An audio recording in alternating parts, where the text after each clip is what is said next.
Travis Kelce was shocked to hear his own voice on Taylor Swift's new album, The Life of a Showgirl, and realized it was a voicemail he had left 3 years prior, confessing his feelings to an unknown person. Taylor, however, had never revealed to him that she was that stranger. Their love story started long before they ever met, as the true story of how she received that message would show. Wearing an old pair of sweatpants and his favorite Chiefs hoodie, Travis Kelce sat in his home office in Kansas City, finally having the opportunity to listen to Taylor Swift's eagerly awaited new album, The Life of a Showgirl, from beginning to end. Travis had been anticipating this day for the entire week while Taylor was in New York doing a number of interviews for the album's promotion. The chance to see her most recent work as a fan before the boyfriend does. After preparing a cup of coffee, shutting off his phone, and settling into his leather chair with his finest headphones, he was prepared to enter Taylor's musical universe. The album exceeded his expectations in every way. The intensity of performing night after night, life on the road, and the bizarre experience of being in the spotlight were all vividly depicted in each song. Travis fell in love with Taylor's artistry again after discovering that her songwriting had somehow become even more sophisticated, fusing metaphors about stage lights, live performance, and authenticity. Something stopped him cold. He was on track 9. Golden Hour Confessions, a lovely ballad about finding love in the most unexpected places. There was a moment of silence as the song ended. Then he heard a sound that chilled him to the bone. Through his pricey headphones, he could clearly hear Travis Kelce speaking, "Hey, I know you don't know me and this is probably strange, but I just got a call. After the worst practice of my life, I'm sitting in my car thinking about this girl I saw this morning at a coffee shop. She had this amazing smile while reading a book. I may be falling for a total stranger, and I realize this sounds crazy." Staring at his headphones as if they had personally betrayed him, Travis tore them off. This was not feasible. He didn't remember Taylor ever telling him about getting a voicemail like this, but this was his voice and his words. More significantly, he most certainly did not recall granting her permission to play her album. Rewinding the track, he listened once more to make sure he wasn't going crazy. But there it was, his voice clearly carrying on the message. "I realize that sounds crazy. I'm aware that I'm most likely phoning the wrong number and that a stranger will receive this message and believe I'm a total freak. But I can't stop thinking about her for some reason." The way she read, with her hair tucked behind her ear, she smiled, as if the characters in her book were her friends. "I've never been a believer in love at first sight, but I'm beginning to wonder if I was mistaken." The room seemed to be spinning to Travis. 3 years have passed since this voicemail was left. Now he recalled leaving it. He had been having a bad day, feeling isolated and alone, when he happened to spot a stunning woman at a coffee shop in downtown Kansas City. He attempted to call his brother Jason to discuss it in a fit of impulsivity, but it appears that he dialed the wrong number and left this rambling, vulnerable message for a total stranger. Although he was embarrassed to see his error, he assumed the person who received it would simply remove it and carry on with their life. It was definitely not on his girlfriend's Grammy-winning album, and he never thought he would hear it again. Travis became aware that there was more as the voicemail kept playing. "I suppose what I'm trying to say is that I would love to buy you a cup of coffee and apologize for being a creepy stranger who fell in love with you over a book I never saw the title of, if you were the woman from the coffee shop, and somehow you received this message. I apologize for being the stranger who just told your voicemail how he feels, if you're not her. In any case, I wish you a lovely day." Travis was unable to process anything else as the message concluded and the next track started. Questions were racing through his head. How the hell did Taylor Swift get a voicemail he'd left to a wrong number 3 years ago is the most important question. He picked up his phone and called Taylor right away, ignoring the fact that she was most likely in the middle of an interview. "Hey, baby."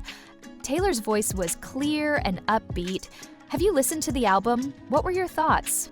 Confusion and possibly panic strained Travis's voice as he spoke. "We have to speak now." Taylor's tone instantly changed. "What's the matter? Are you all right?" "I just heard my voice on your album. Track 9, the voicemail. How did you get that voicemail, Taylor?" The person on the other end of the line paused for a while. Additionally, Travis could almost hear Taylor's thoughts. "Oh," she said softly. "Did you hear that?" "Yes, I did hear it. 3 years ago, Taylor, I left a message for the incorrect number. How do you possess it? Furthermore, why didn't you inform me that you were playing the album?" One more pause. This took even longer. Slowly, Taylor said, "Travis? You ought to sit down, in my opinion."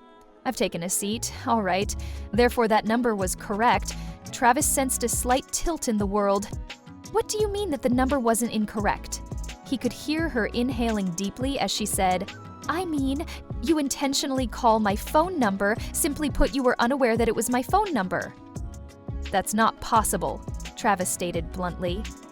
"I made a mistake when I tried to call Jason. Do you recall which coffee shop you saw that woman in, Travis?" "Yes. Downtown was a chapter and verse experience. Why is that important? And can you recall the woman's appearance?" Travis closed his eyes and tried to remember that 3-year-old morning. Blonde hair, a very lovely smile, a denim jacket, and a book. As she turned the pages, the rings on her fingers glinted in the light. What else? Taylor's tone was softening. She ordered a complex coffee drink, and when the barista struggled to spell her name on the cup, she laughed. She also left a large tip, which led me to believe that she was most likely very nice. Travis Taylor spoke softly. "I was the woman you saw that morning." The ensuing quiet was so total that Travis questioned whether his phone had died. At last, he said, That's not possible. It happened, so it's totally possible," Taylor said. "That week, Travis, I was in Kansas City, working on some songs at a downtown studio. Because Chapter and Verse had good coffee, it was quiet, and I was trying to finish writing what would eventually become Anti-Hero. So I went there every morning." Travis had the impression that half the pieces were missing from the puzzle he was trying to solve. However, "How did I get your number?" Taylor said, and it was clear that she was crying now. "You had asked Patrick for my number 3 months prior." "What?" "I asked Patrick for your number, but when?" "At that July 2022 charity gala. You asked Patrick if he could introduce us and said you thought I was cool. I said yes when Patrick asked if I could give you my number. But I became anxious and never texted you again. You also never sent me a text." Travis's recollection was gradually catching up to the discussion. He did recall that charity gala, and he did recall finding Taylor Swift to be very humorous and grounded. Additionally, he recalled that Patrick had mentioned obtaining her number, but Travis had been too scared to do so. More to himself than to her, he asked, "So, you had my number saved in your phone?" Taylor acknowledged, "I had your number saved in my phone. And I was gathering the courage to say hello when I saw you across the room at the coffee shop that morning. I thought you were cute. However, after you left, I assumed I would lose my opportunity. Have you ever realized that something you believed to be a coincidence was actually fate working in its own way? How does it feel to discover that your greatest love story started at a random point in your past?" You'll believe in fate after Taylor's next revelation, so leave your thoughts in the comments section. However, Taylor went on, "I got this really sweet, vulnerable message about falling in love at first sight after seeing a woman in a coffee shop when my phone rang and it was you. And I knew you were referring to me, Travis. Why didn't you give me a call back?" Travis inquired. But as the details began to come together, his voice became more emotional. "Because I was terrified," Taylor acknowledged. "This incredible man just left me the most romantic voicemail I've ever heard, discussing how love can be found at first sight. I had a world tour coming up. I believed that I would fall deeply in love with you if I gave you a call back. After that, I would have to spend 8 months away. You simply kept the voicemail then. For 2 years, I listened to it every night." Taylor spoke softly. "I got through some of the most difficult parts of the Ears tour thanks to that voicemail, Travis. I play your message whenever I'm feeling isolated, disconnected, or like I'm losing myself in the chaos, and am reminded that there are still people in the world who think that love can be found at first sight." Now that he realized for the first time that their whole relationship had been based on a foundation he had never been aware of, Travis was crying. He questioned, "But how did we end up together? I mean, if you knew who I was, if you had my number." "Because," Taylor said with a laugh that was half joy and half tears, "you complained about not being able to give me a friendship bracelet at my concert on your podcast a year later. And I came to the realization that, just as I was still thinking about you, you were still thinking about me. I therefore made the courageous decision to attend one of your games. That was brave of you. I was thinking that I shouldn't waste the second chance if the universe was giving us one." For a long time, Travis remained silent as he processed the idea that his entire romantic journey had started with what he had assumed to be a humiliating, incorrect number entry. "Why did you put the voicemail on the album?" he finally asked. "Why didn't you tell me?" Because Taylor stated, "We're together because of that voicemail. It's the time you fell in love with me before you even knew who I was.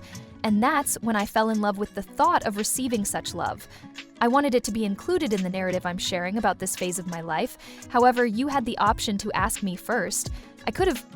Taylor concurred. "However, I wanted it to be unexpected. That bravery, that willingness to put your heart out there for someone you didn't even know, is the man I fell in love with. So I wanted you to hear it and remember that moment when love found you in a coffee shop and gave you the courage to call a stranger." Something changed in Travis's chest.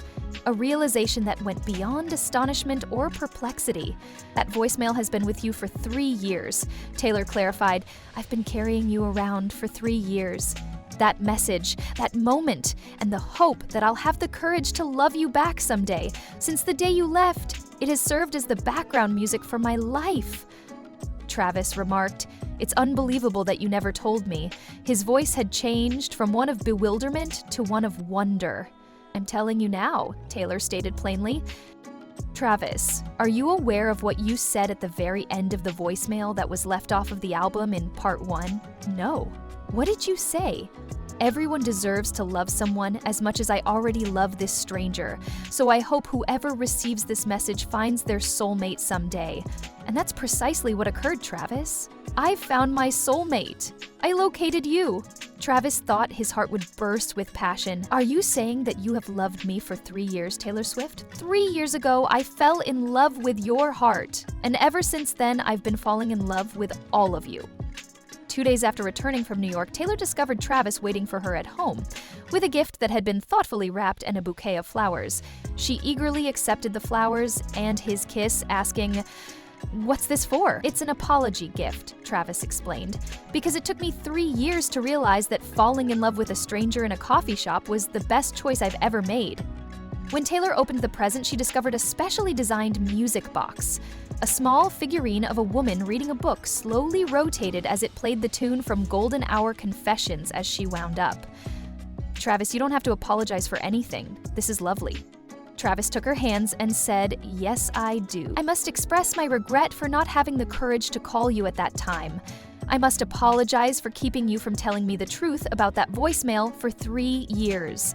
I also have to say, I'm sorry I didn't realize sooner that the universe can be mysterious at times.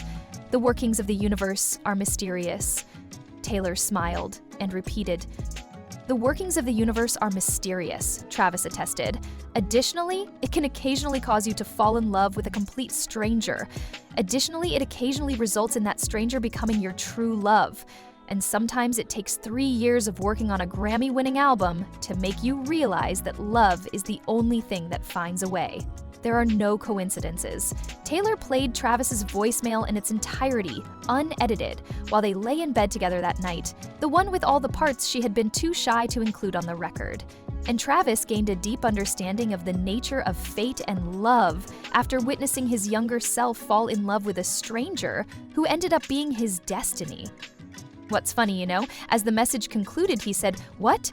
I said in that voicemail that I hoped I wasn't phoning the incorrect number, but it turned out that I was. I simply wasn't aware of it yet. The appropriate number at the appropriate moment." Taylor settled into his arms and nodded. "Do you think we would have found each other even if we weren't ready for each other yet?" Taylor took this seriously, even without the voicemail.